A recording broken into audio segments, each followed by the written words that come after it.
الناس. نقول أول شيء أفلح من ذكر الله، لا إله إلا الله، وصلى على النبي، اللهم صل وسلم على رسول الله. هذا في زمان أول ما طلع البترول في السعودية، كان فيه أمريكي خبير في أمور النفط وهذا، وجاي وحاطين له سواق من أهل المنطقة الشرقية. هذا سواق بدوي عنده بيت شعر وهاله بدو، ولكنه يعرف يسوق، ومع الممارسة مثل ما تعرفون اللي يشتغلوا في أرامكو عرفوا يتكلمون إنجليزي. السواق هذا عنده يتمان، أخته وأخوه صغير، أخته جذعه يمكن هم 14-15، أي ما تزوجها، بس البلشف الصغير ذا عمره يمكن 4 سنين. تعرفون ذاك الوقت يعني ما بعد بداوة، ما بعد دخلوا في التعليم ولا عرفوا أبد الغنم والحلال والبل وها، اللي عاد منهم مثل هذا حصل وظيفة السواق زين. المهم انه ماشي، تقل راعية البيت اللي هي مرت اخوه ذي ما هي بحريصة على الوليد ذاش بالحيل، وب4 سنين وتسني اشوفه بشوشته وثوب خلق وحالة قشرة. صار ياخذه معه الى بغى يروح للشركة، دائما شغلهم في البر ويدله في البر انت السواق، وياخذ اخوه واقف على المرتبة والامريكي ذا على باب يمين، ويسولف وياه بالانجليزي، والولد ما يدري وش السالفة. المهم قال له يسولف معه، قال انا اشوف معك ذا الجاهل ذاك اليوم وانت جايبه معك ذا الصغير هذا، وش تجيبه معك هذا؟ شمس عليه؟ قال لا ما عليه من الشمس، هذا متعود على الشمس يعني طبيعي. قال لي بس وش يروح معنا يسوي؟ قال يتفرج ويشوف. قال دخله مدرسة. ضحك، قال مدرسة؟ ما عندنا مدرسة حنا، لا تسابر شوي سرحناه بالغنم وبس. قال لا ما يصير، لازم يتعلم. قال ما عندنا يا ابن هذا الكلام هنا. كلمة. قال طيب ايش رايك تعطيني اياه اخذه عنك؟ هو وش هو لك؟ قال اخوي يتيم وامه وابوه ميتين وانا بلشان به بالعربي. قال طيب ايش رايك تعطيني اياه؟ قال خذه كرعاية يعني. ها رعاية. اي قال بس عطني كلمة وهم في الشغل. اي بعد كم شهر والله الشخص هذا الامريكي بينهي افاده، انتهى عقده، بيرجع لامريكا. قام يفكر جد. جاء السواق في اخر ايامه قال انت صادق تعطيني اخوك؟ ترى انا برعاه وبسنعه وبنظفه قال لي والله انا ما بي، يعني قلة دين، ويمكن نفكر انه معه احسن، ما ادري. المهم انه قال خذ بكل سهوله. قال خذه وراح به المنطقة شوي متطورة، وصوره وطلع له جواز، والأمور ذاك الوقت مو مثل الحين، بسيطة ترى، سهالات كلش يدوي وكلش سهالات، وحكم منه أمريكي وكان زي ما تقول حصانة وكذا، فأموره تمشي بالسفارة وكذا. المهم أنه دبر الولد وخذها بيده، فهموا الولد أنه بيروح يوريك المدرسة 2-3 وبيردك. الولد طاير قلبه يبي يشوف وش هالمدرسة، يسمع بها سمع ولا قد شافها، فيبي يشوف هالمدرسة، وساكت مبسوط. سافر به من دولة إلى دولة إلى دولة، من ضمنها عن طريق البحر وعن طريق البر. المهم أنه وصل به إلى أمريكا. الولد ما يعرف يتكلم معه، يهرجب العربي، يقول متى بنرجع لديرتي، ولا يدري وش يقول، ذا ما يدري وش ذا يقول وذا ما يدري وش ذا يقول. آخر شيء دل الولد يصيح، لا قد وصل أمريكا، أدوخ بالصياح صفقه ضربه طقها لين غد نحمر بطنه.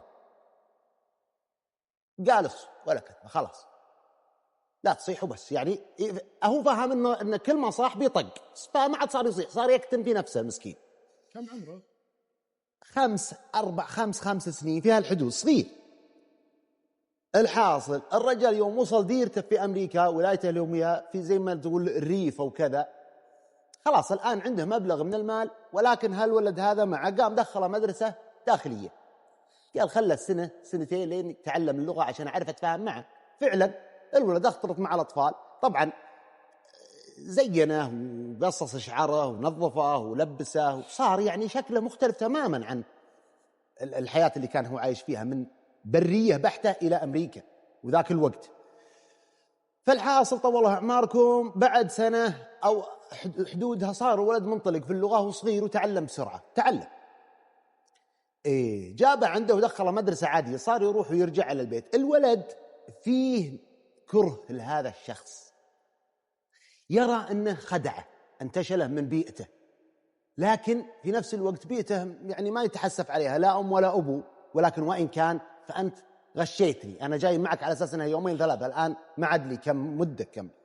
طيب عاش معه وصار يروح يداوم المدرسة ويرجع وياخذه بعد المدرسة يوديه معه المشروع الخاص. وش مشروعه؟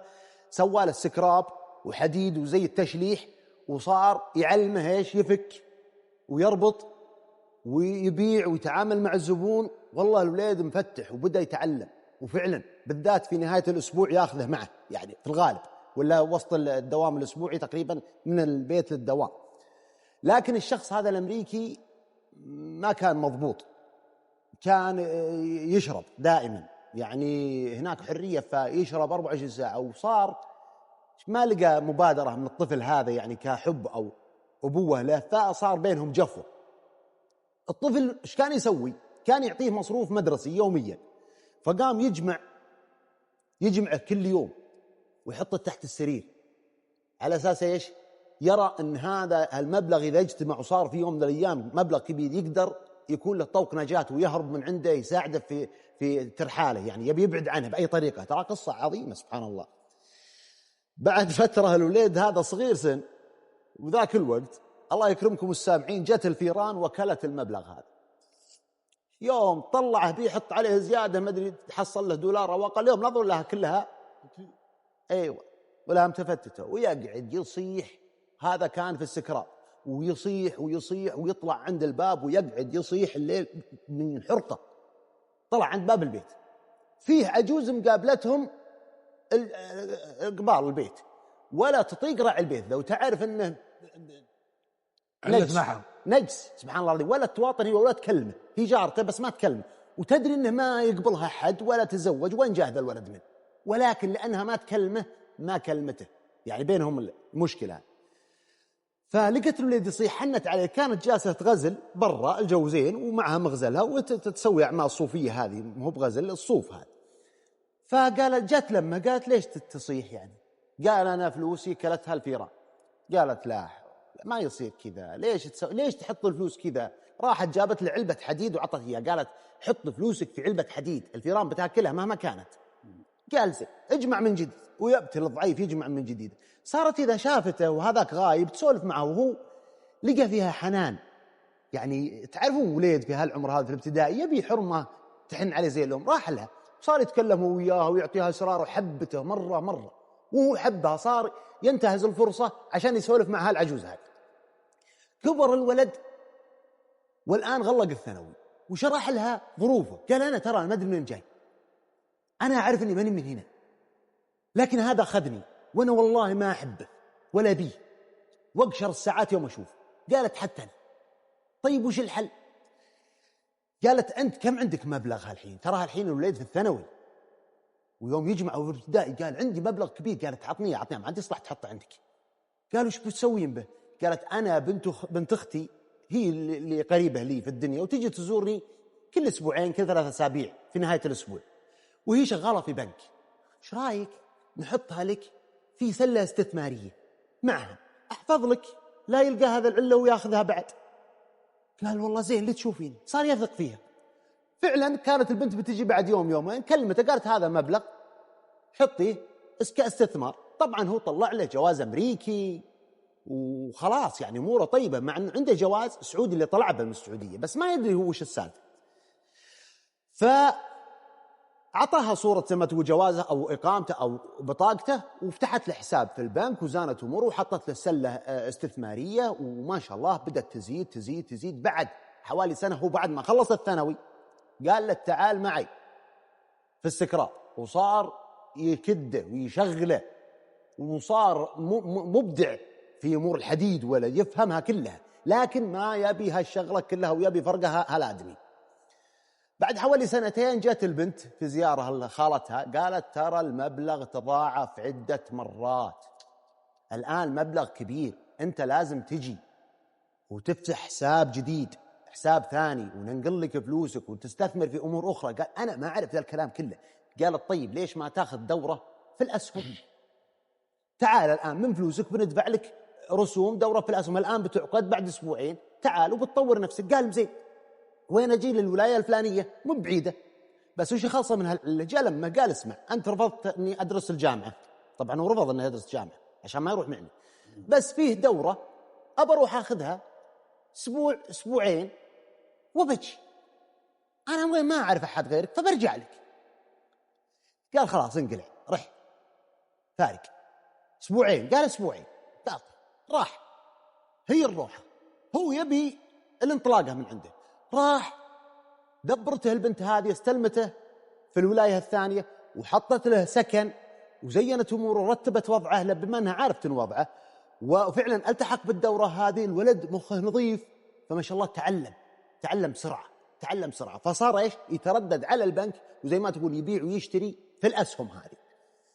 تطور مبلغه ما شاء الله لا إله إلا الله، وصارت الآن ثروة لا بأس بها.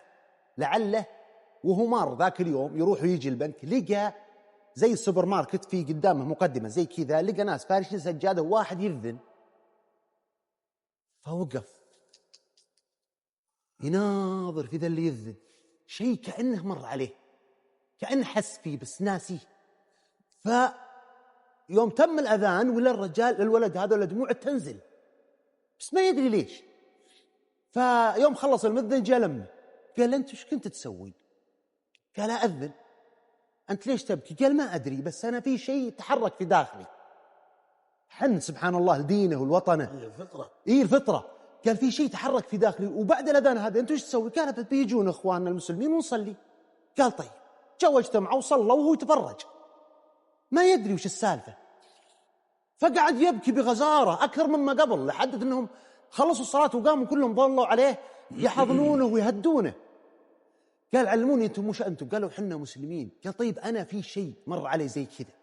قالوا ربما أنك مسلم، أنت منين جاي؟ أعطاهم القصة.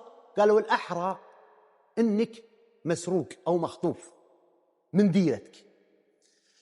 فقال طيب، المهم أنه ما عاد رجع لرفيقها الأول ذاك، وكون له بيت وحط له مكتب وجاء عنده موظفين وحط له السكن، وتطورت أمواله اللي صارت أموال طائلة ما شاء الله تبارك الله.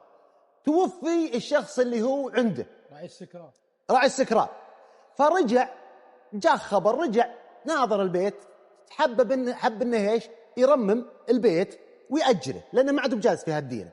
فانقلوا بعض الأغراض، من ضمنها الدولاب كبير في غرفة الشخص المتوفى هذا، فلقى كيسة فيها جواز الطفل سعودي، فخذها. طبعا هذوليك اللي يصلون صاروا أصدقائه وعلموه الدين، ورجع صار أسلم وصار كان أول بس سلاسل ومسيحي خالص، ولكنه علموه الدين والفطرة سبحان الله العظيم. رجع صار يصلي معهم وتردد عليهم لحد ما دخل في الدين الإسلامي. فجاب لهم جواز، قال شوفوا أنا لقيت جواز وهذه أقرب شيء صورتي. فقالوا تعال، راحوا وكلوا له محامي وصار يراجع السفارة لين طلعوا له جواز سعودي بموجب الجواز القديم. والآن عمره في ال50، طبعا تزوج حرمة مسلمة وما شاء الله كون أسرة وصار ثري جدا من أصحاب الملايين في أمريكا. قال لازم أرجع وأشوف أنا من وين. فعلا رجع للسعودية وجاء لقى أخوهم توفي وزوجة أخوهم توفي، ولكن لقى عيال أخوانه، فجلس معهم فترة. لكن تعرفون يعني الآن عمره تقريبا يوم يرجع في ال50 وهو رايح يمكن عمره 5-6 سنين في الحدود، ما عاد ناسبه الوضع، ما عاد ناسبه أنه يعيش معهم. فجلس معهم فترة وتعرف عليهم وتعرفوا عليه وقالوا نعم نعرف أنك رحت وكذا وكذا وأنت عمنا واجلس معنا. قال ما أقدر، أنا مصالحي في أمريكا الآن. ورجع لأمريكا، وهذه سالفته وسلامته، وإلى الآن طالعون في أمريكا. هذه بلا حلقة كاملة. الله يبيض وجهك، الله يجمع يرفع قدرك ويسعدك، شو الجمال. لكن سبحان الله العظيم العبرة إن شوف الفطرة الإسلامية وشلون، سبحان الله العظيم ما ينسى الإنسان دينه أبدا. دين الإسلامي شيء عظيم سبحان الله العظيم. السلام عليكم.